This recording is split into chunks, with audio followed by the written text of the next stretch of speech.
opinions expressed on this program are those of the guests appearing on the program and do not necessarily reflect the views and opinions of 8 News Now or Nexstar Media Group. Tonight on Politics Now, the partial government shutdown continues, if an end is in sight and if Nevada is feeling a pinch. Trump and the Republicans clearly own this shutdown. Former Congresswoman Jackie Rosen becomes a U.S. Senator. We hear from her and the woman who replaced her, new Congresswoman Susie Lee, on their first days in Washington, D.C. We are really the industry leader in the country. Nevada's marijuana industry had a banner year. What changes you can expect to see in 2019? From 8 News Now, this is Politics Now with Steve Sebelius and Patrick Walker.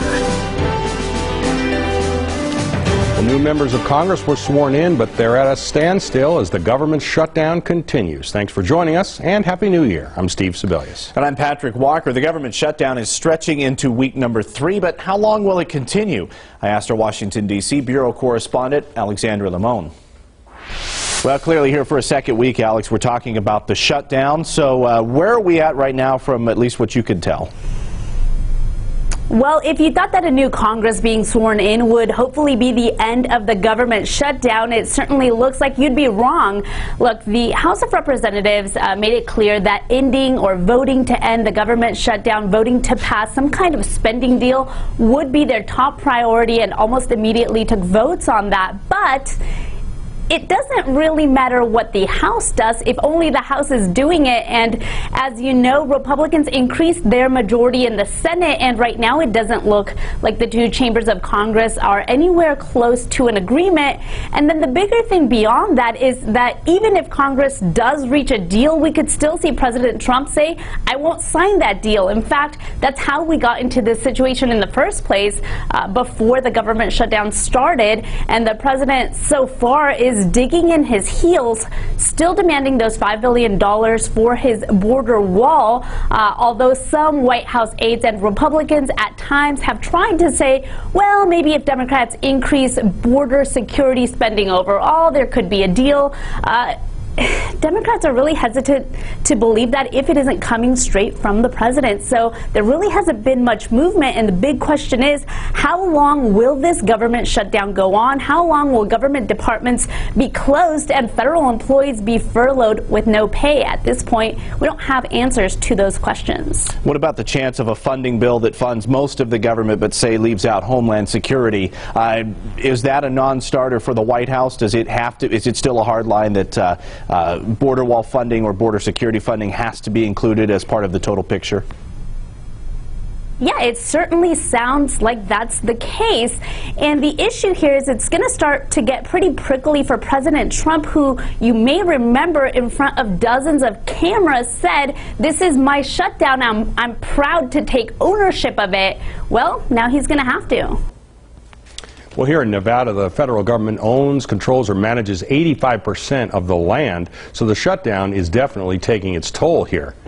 Red Rock National Conservation Area and Mount Charleston have law enforcement officers on staff, but the Forest Service and Bureau of Land Management, they're not offering recreational use of their lands.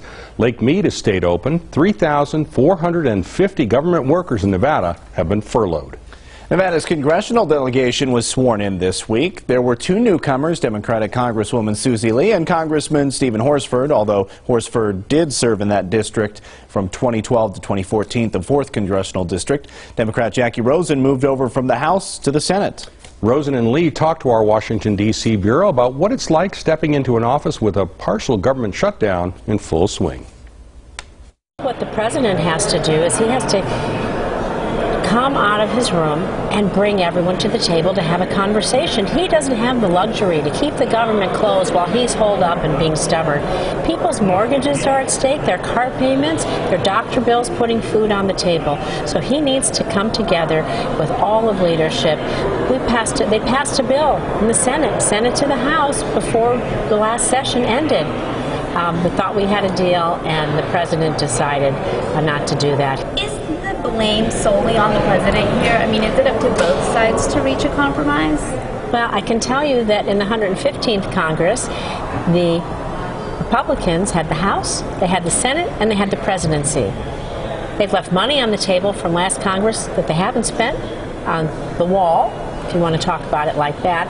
And so they had the ability to pass what they wanted to do. They weren't able to come to the table and even decide amongst themselves what the right thing was to do, and now they're trying to blame it on us. Trump and the Republicans clearly own this shutdown. The president made an unrealistic promise during the campaign, and we're holding hundreds of thousands of federal employees hostage. And really, I don't think this type of political brinkmanship does anyone any good. And in fact, we're hurting families. And so I personally will withhold my pay until we start paying our federal employees. And, you know, we're going to put 2 bills on the floor today to continue actually what the Senate already approved. And, you know, we just need Republicans to come to the table. This is all about the border wall, and I'm certainly for increasing our border security, but I really think we need to do it as part of a comprehensive immigration reform bill. You know, we had an immigration reform bill in 2013 that passed the Senate, never came to a vote on the floor. We know we can get there in a bipartisan manner, and that's really what we need to do. Get the government up and running, and then deal with these issues in a comprehensive manner. Well, we also asked them to tell us their feelings on their first day in their new offices. It feels amazing. It was really a proud day. I'm very humbled to serve, and the best part of the day is that I had a former Senator, Richard Bryan. I restored his seat, walked me down the aisle to be sworn in. So I was a little bit of Nevada history, very proud and humbled to walk in his footsteps. Far more exciting than anything I had anticipated. It was an incredible moment to get sworn in. I had my 2 kids by my side, and I'm humbled by the responsibility and very excited to get to work. Well, Senator Rosen brought over some staffers from the House, but also mixed in some of former Senator Harry Reid's people. She's hired Jorge Silva, who worked for Reid and Hillary Clinton's 2016 campaign. He'll be Deputy Chief of Staff and Communications Advisor. John Fossum, who also worked for Reid, will be Rosen's Administrative Director. As for her Chief of Staff, she's keeping Dara Cohen, who was her Chief of Staff in the House. Well, new marijuana tax numbers are out, and again, another record-setting month for dispensaries for the state's coffers. The state raked in $8.2 million in revenue in October, according to the latest numbers that were released by the Nevada Department of Taxation. The budding industry continued to grow in 2018, and for a number of reasons, that trend is predicted to go into 2019. 2018 brought us the first measurable milestones in Nevada's legal cannabis era. Adult use marijuana turned 1, with $70 million in tax revenue and $530 million in total sales. The economic impact, nearly $1 billion. We are really the industry leader in the country. We're the gold standard. We're like gaming, and it's just all we can do is go higher. The infant industry is maturing, and with that comes some issues. Consumption lounges still aren't a thing, although the city of Las Vegas has taken steps to move toward possibly licensing them this year. Clark County commissioners have balked, but State Senator Tick Segerblum, the godfather of the state's marijuana industry, has vowed to take up that issue when he takes his seat on the county commission this month. Clark County Sheriff Joe Lombardo says he has seen a growing issue as well. In particular to intoxication and driving has become an issue. To better address some of those issues, incoming Governor Steve Sisolak has floated the idea of forming a new agency that would potentially take the function of regulating marijuana out of the Department of Taxation. We have a gaming control board which sets a gold standard, and I think we could have a cannabis control board as it relates to cannabis for the state and have consistent rules across the state. However that moves forward will be on what experts describe as a solid foundation. With 10 months worth of data for the 2018 calendar year, the industry is on pace to see more than $570 million in sales and collect more than $85 million in taxes. Well, those are some amazing numbers. But, Patrick, the state also approved some new dispensaries, although that's not quite a done deal yet. Right. So there's some moving parts here. The state issued 61 conditional licenses for new dispensaries, but they have to get local approval within the next year to open in order to get that final approval back from the state that says, hey, they're A-OK to go. Many of those licenses are in jurisdictions that currently don't allow for marijuana businesses, or that there is already a cap that had been imposed by the local government. So it's really tough to predict how big of an impact, how large of an impact fiscally these new dispensaries will be, because frankly we just don't know how many there will be. Yeah, we'll have to stay on that. Well, a New York Times article said former Nevada Senator Harry Reid is on his deathbed. But Reid took exception with that characterization, and he talked to the I-Team's George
My new $4.99 BLT cheeseburger combo.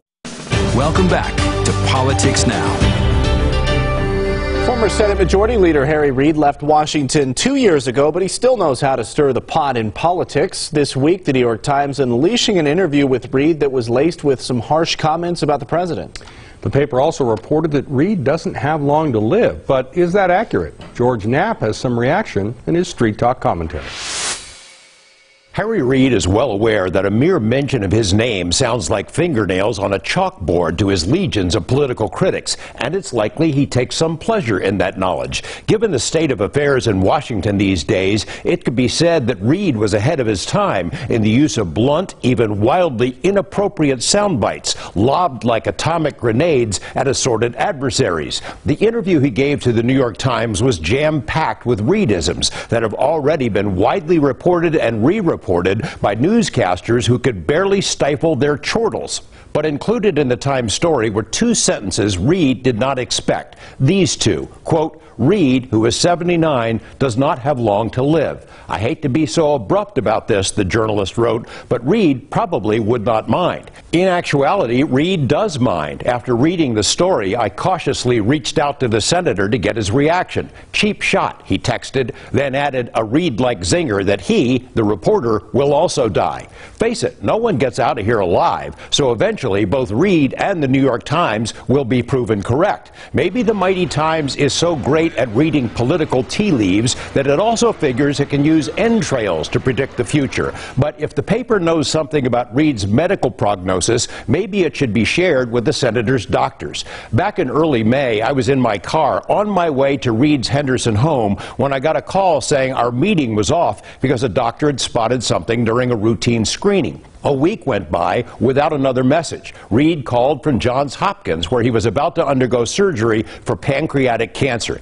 He didn't want anyone to know about it, and nothing was reported until the surgery was over. In the months since, Reid has made few, if any, public comments about his health, and people have assumed the worst. Rumors percolated. Preparations were made. That's because the numbers are so daunting. 95% of those who get pancreatic cancer die within 5 years, the majority much sooner than that. But unlike most with that disease, Reid's cancer did not spread outside his pancreas. His doctors told him months ago that he is cancer-free. The chemo treatments and drugs have taken a brutal toll on him, and the senator has been re-hospitalized twice, but he is improving. When we visited 2 weeks ago, he told me he would be returning to his office a few times per week because he has things he wants to get done. For Reid bashers, that likely conjures up images of the meddler-in-chief, the political sorcerer and puppet master laboring in his dark dungeon beside bubbling cauldrons of mystery liquids as he plots the socialist conquest of Nevada and the world. Harry Reid might even like that scene. The senator will check out for good one of these days, so will the rest of us. But the New York Times doesn't know when that will be. And for now, Reid still has things he wants to do. I'm George Knapp. Well, the story in the Times also took a backhanded swipe at Reid's Henderson neighborhood, calling the Anthem development, quote, a fortified village with a witness protection vibe, unquote. Reid told us he's feeling a little stronger every day and maintains a full and busy schedule. Well, the government shutdown continues. The workers and our national parks and all of these other services that we rely on to keep us safe, those are the things that are being hurt right now. They're not essential, then why do we have them in the first place? Our face-off panel takes on if an end is in sight and why there isn't as much pressure to compromise this time. And the Nevada Brothel Association is back. What will be priority number one in the legislature for that industry?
I knew everything.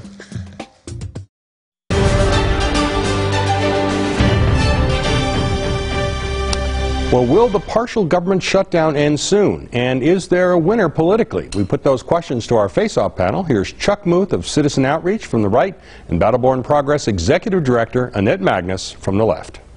As we are sitting here today, we are still in the shutdown mode here for the federal government.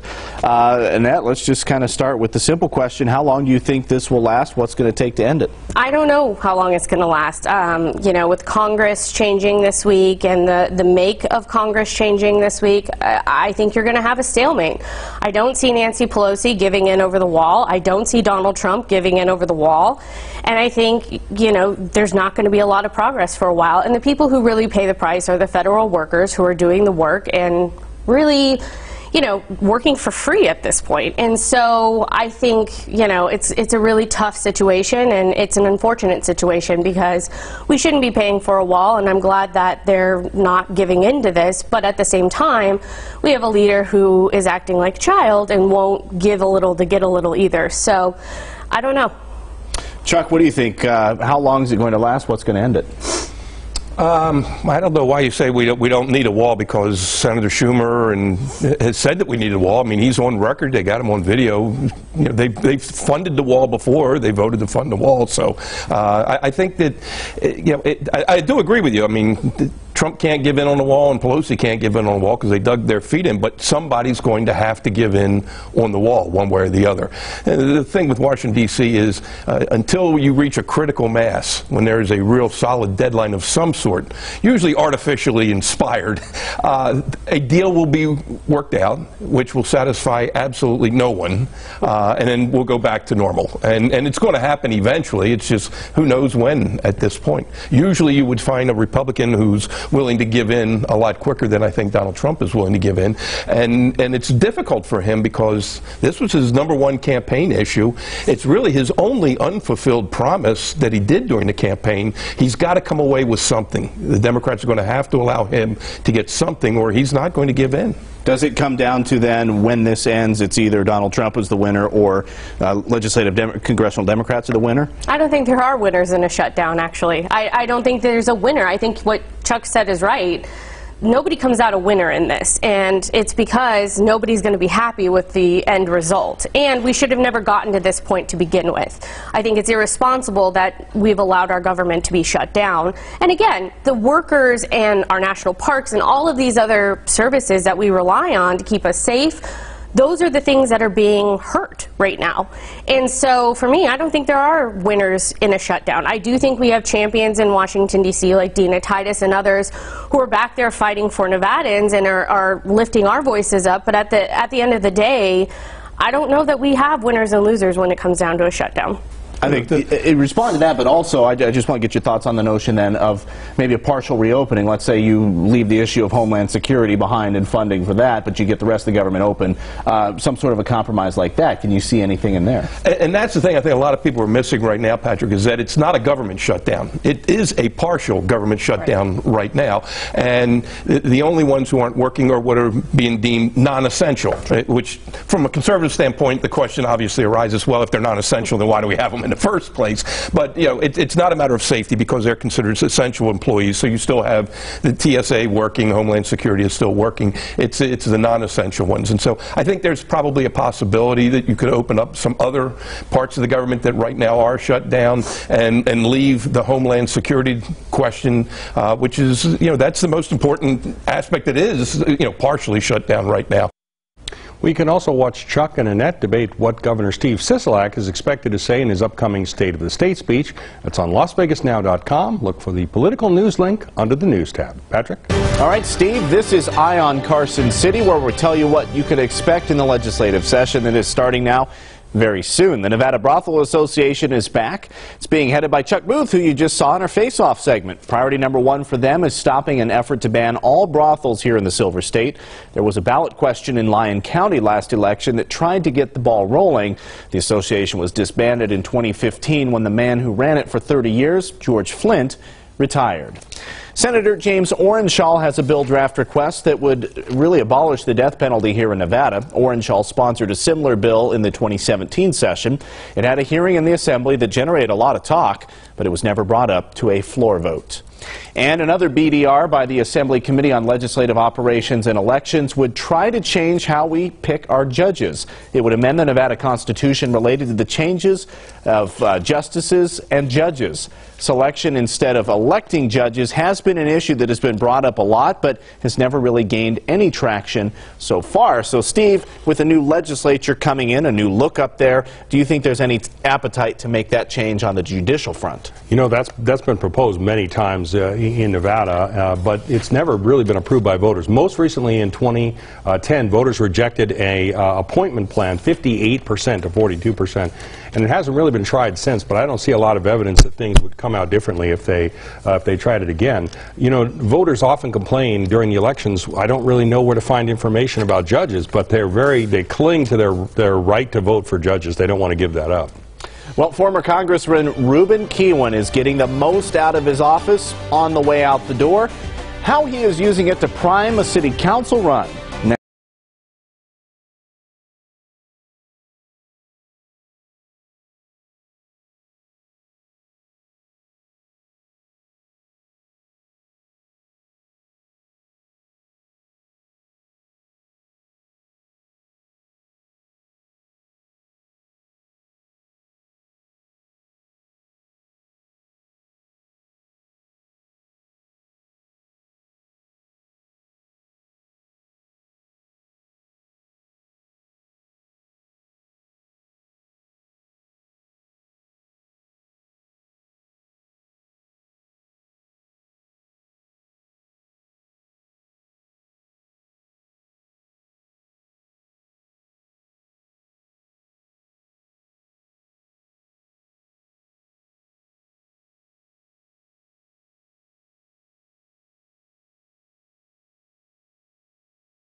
You're watching Politics Now.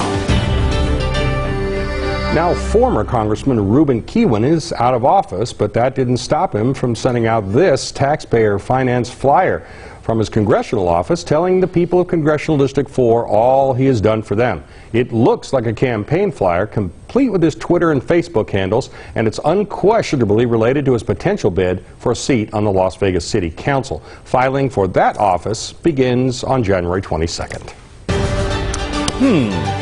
Well, and what to watch, we tell you what we are keeping an eye on. Governor-elect Steve Sisolak will be sworn in starting 11:30 a.m. Monday at the state capitol in Carson City. Sisolak will then deliver his first State of the State speech just a short time later, January 16th. That's in the Assembly chambers just across the Capitol courtyard. I'll be up there with full coverage when that happens. Tuesday, 2 new county commissioners will be sworn into office, and commissioners will make appointments to all of the regional agency boards like the Water Authority, the Housing Authority, and the Health District. All appointees as well to the town advisory boards will be picked as well. So it is going to be busy inside the county commission chambers. Yeah, absolutely. Got a lot of work to do, and we'll see who gets the prime slot, the LVCVA, a lot of foreign travel and all that. Well, thanks for watching Politics Now. You can email me at svelius@lasvegasnow.com. My email is pwalker@lasvegasnow.com. Stay up to date online and watch us right here every Saturday.